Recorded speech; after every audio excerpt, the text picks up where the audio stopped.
Heroes often take many forms, and sometimes the ones who go unnoticed are the ones who truly deserve to be seen. In one unforgettable instant, a homeless boy becomes the hero to someone who had every reason to overlook him. But the events that follow will alter his life and the entire city in ways no one could have ever predicted. The city never slept, nor did the underground world beneath its towering skyline. The subway station hummed with energy as people hurried in every direction, focused solely on their destinations. The air smelled of hot metal, damp concrete, and fleeting ambition, while the sound of fast-moving feet bounced off the tiled walls, blending with the quiet hum of trains approaching. Amid the sea of commuters, a small boy stood, not by choice, but because he had no place else to be. He was slight, no older than 6 or 7, swallowed by tattered clothes that were too big for him, their fabric worn thin from time and hardship. In his hands he clutched a ragged piece of cardboard that read, "Anything helps. God bless." His dark eyes scanned the crowd, flicking between legs that moved around him, hoping for even a glance of kindness but not really expecting anything. Most people passed by without noticing him. Some would glance his way only to quickly turn their gaze, as though acknowledging his existence was too much to bear. But sometimes, heroes are the ones the world refuses to acknowledge. In that very moment, the homeless boy would become the savior of someone who had every reason to ignore him. What happened next would change everything, his life and the life of the city, forever. A train screeched into the station, its wheels grinding against the rails, sending a blast of stale air through the tunnel. The crowd shifted forward in synchronized anticipation, their eyes fixed on the silver cars that were speeding toward them. Among them stood a little girl, no older than 6, spinning joyfully in place. Her laughter pierced the monotonous murmur of the station. She was dressed in a bright pink jacket, pristine and buttoned up, with shoes that sparkled in the light. She was from a world apart, a world of privilege, security, and certainty. Her father, a powerful politician, was one of the city's most influential figures. His words shaped policies and his presence demanded respect. Yet here in the subway, she was just a child, lost in play, unaware of the danger around her. Her small hands slipped free from her nanny's grasp as she danced too close to the edge of the platform. The crowd, distracted by their own lives, didn't notice. But the boy did. He had learned long ago to read people, to see things others missed. He noticed the way the little girl's feet wavered dangerously close to the edge, and how the bright yellow safety line seemed irrelevant to her childish joy. He noticed the shift in her balance, the way she teetered on the brink. In the blink of an eye, her tiny foot slipped. Her laughter turned to a gasp as her body began to lean forward. For a moment, she was weightless, her arms flailing desperately, searching for something to hold on to. But there was nothing. The train was moments away, and the boy's heart caught in his throat. No one else had noticed. No one else had moved. But he did. Without hesitation, without thinking, his feet carried him forward, pushing through the crowd, ignoring the murmurs of annoyance from the people around him. There was no time to explain, no time to consider the risk. The girl fell. The train was almost there. He dove, his hands grabbing hold of the sleeve of her jacket just as she slipped from the edge. With every ounce of strength he had, he yanked her back, pulling her hard enough that they both tumbled onto the platform just as the train roared past, its wind crashing against them.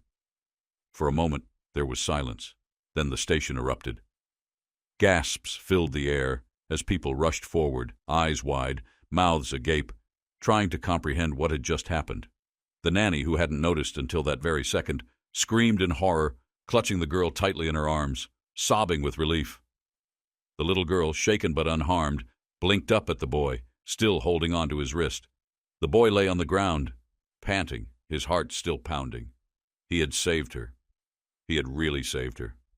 And for the first time in as long as he could remember, all eyes in the station were on him. But not in the way they usually looked at him. The city had never been kind to the boy. He had known the streets for as long as he could remember, wandering between alleys and subway stations, always searching for somewhere to sleep, somewhere to stay warm. He had no home to return to, no bed waiting for him at night. There were no loving arms to tuck him in and assure him that tomorrow would be better.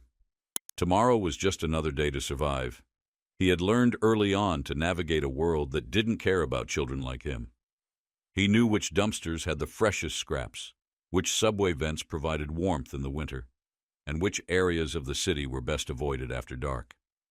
Despite it all, the boy had never let the harshness of the world harden him. He had seen cruelty, felt hunger, and heard the whispers of people who walked by pretending he didn't exist. But his heart stayed open. When he found food, he shared it. When he saw another child shivering, he offered his blanket. He didn't do it for praise. He did it because he knew what it was like to have nothing. And if kindness was the only thing he could give, then he gave it freely. But the world didn't always return kindness.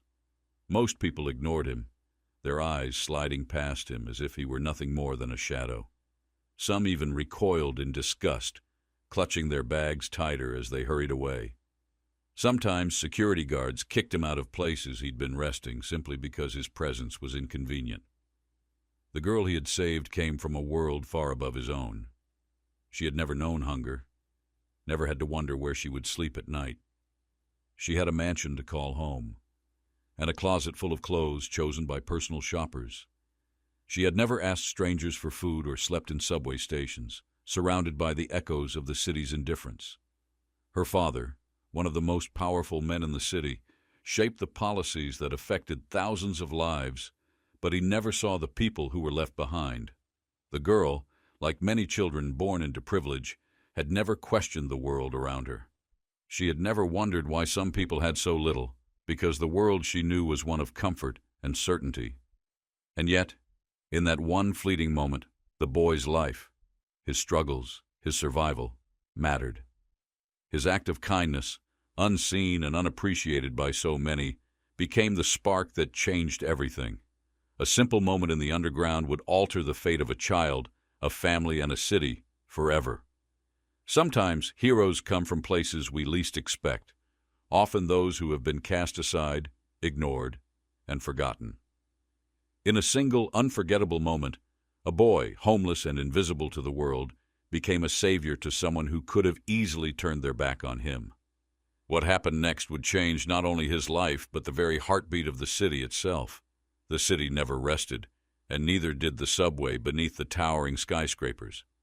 The underground buzzed with the hum of constant motion, people rushing to and from their destinations. The air, thick with the scent of metal, damp concrete, and ambition, was alive with energy. The sound of hurrying footsteps echoed off the tiles, mixing with muffled voices and the distant approach of an oncoming train. In the midst of this rush, a small figure stood out, but not by choice. He had no place to go.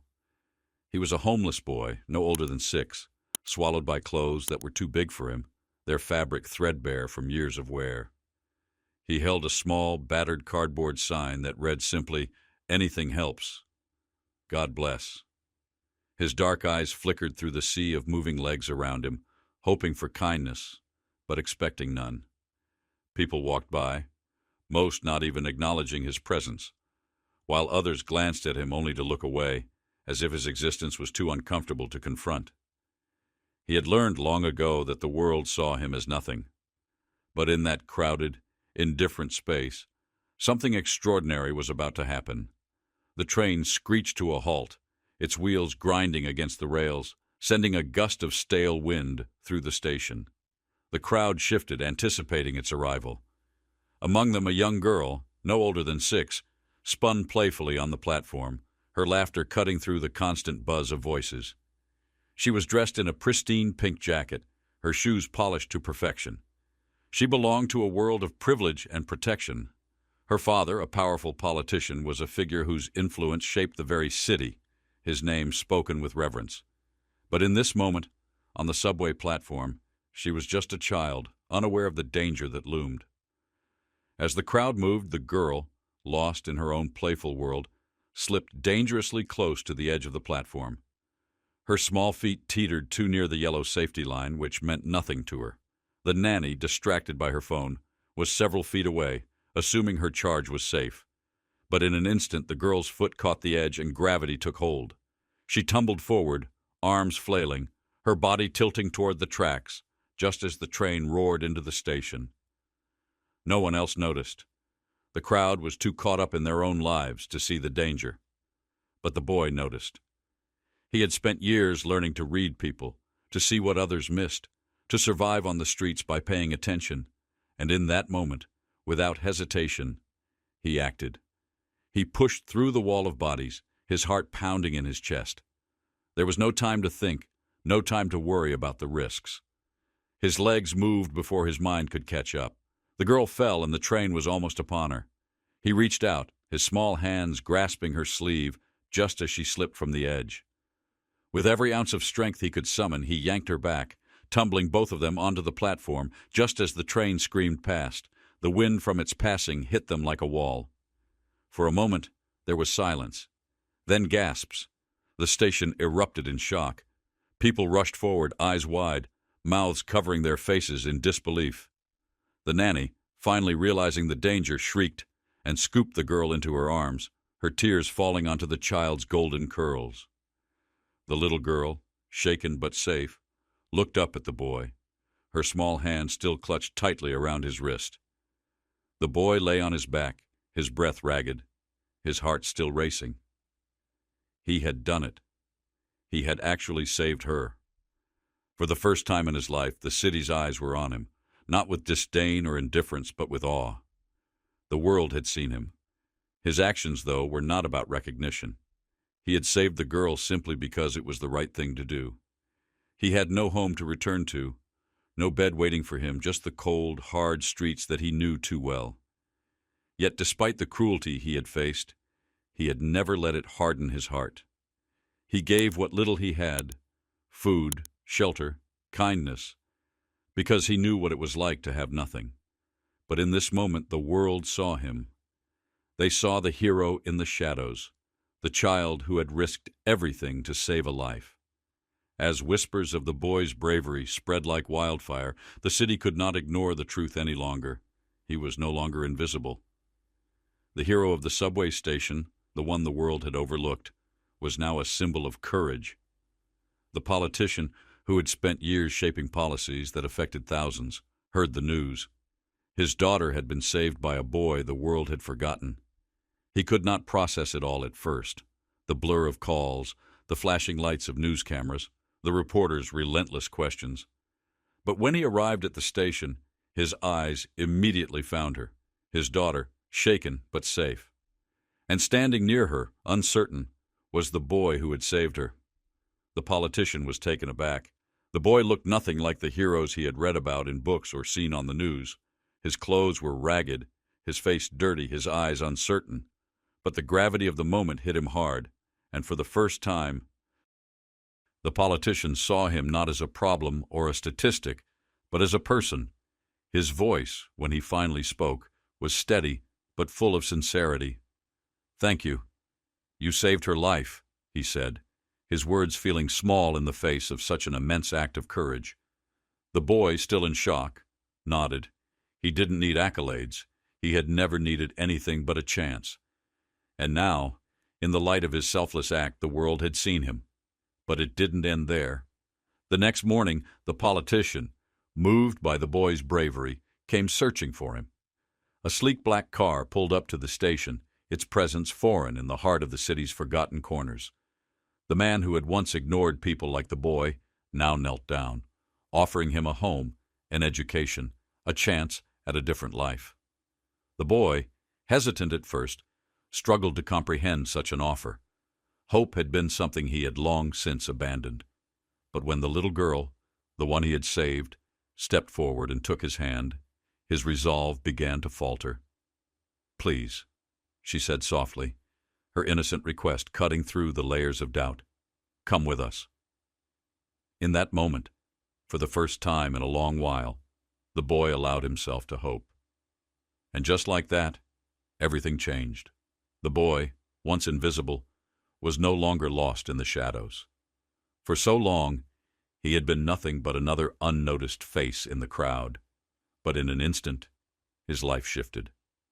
One moment he was alone in the cold, navigating a world that had forgotten him, and the next he found himself inside a home that felt overwhelmingly warm, too grand, and too safe to be real. For the first time, clothes that actually fit him were laid out, and a bed, his own bed, waited in a room that was his and no one else's. The feeling of it was almost too much to comprehend, but it was real. The politician, a man who had always drawn a sharp line between his world and the streets below, now stood face to face with a truth that shook him to the core. This boy, who had come from the very places he had once ignored, had shown him that strength wasn't tied to wealth or status. It wasn't about power. It was about action. The boy's courage, born from a life of hardship, proved that sometimes the most extraordinary heroes come from the places society overlooks. Though the boy's journey was just beginning, the first steps had already been taken.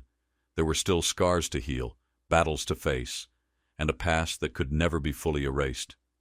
But now, for the first time in his life, he had something he had only dreamed of: hope, a future, a chance to rebuild, to start anew. For years he had believed the streets would always be his reality, that no one would ever notice him, that tomorrow would hold nothing different from today. But now, as he sat at a desk in a classroom, flipping through textbooks that smelled of fresh paper, not subway fumes, he realized how wrong he had been. His life had changed. The whispers of his past still followed him. The cold pavement, the hunger, the constant battle to survive, they were memories now. His days were no longer filled with struggle. They were filled with lessons. He woke up in a bed that was his, in a house that wouldn't push him out when the morning came. He was asked if he was okay, if he had slept well, if he needed anything. For the first time, he had something to look forward to, a future to hold on to. Yet no matter how much his life had transformed, one thing remained unchanged: who he was. He was still the boy who couldn't ignore someone in need. He still carried the same kindness in his heart, the same unwavering belief that doing the right thing, even when it was hard, was worth it. He hadn't saved that little girl for praise or reward. He had saved her because that was who he was. The politician, too, was forever changed by that moment. The man who had once spoken from the heights of power, never truly seeing the people beneath him, now saw the world with new eyes. He had spent his career focused on status and success, believing those were what defined a person's worth. But when he saw his daughter's small hands clinging to the boy who had nothing but courage, his worldview shattered. The decision he made that day was nothing like the choices he had made before. His wealth, his power, his influence, he would use them differently, not to build his name or secure more control, but to lift those who had been left behind for so long. He would give the boy a chance at a life that had once seemed impossible. And for the first time, the politician didn't let that opportunity slip away. The boy, once invisible to the world, had become someone people would never forget. His name spread across news outlets, his face seen on every screen. He became a symbol of bravery, a reminder that heroes do not always wear capes. And even as his life began to unfold in ways he had never imagined, he remained grounded. He studied, he learned, he grew. No longer did he worry about where he would sleep or when his next meal would come. But he never forgot. He never forgot what it felt like to be invisible. He never forgot the sting of being overlooked. And because of that, he made a silent promise: to always see those left in the shadows, to never forget what it meant to be ignored. His act of heroism had not only changed his life, but the life of the politician, his daughter, and a whole city. The city that once walked past children like him without a second glance. Sometimes, in the span of a single moment, everything can change. And sometimes, it takes the courage of a child to show us what really matters.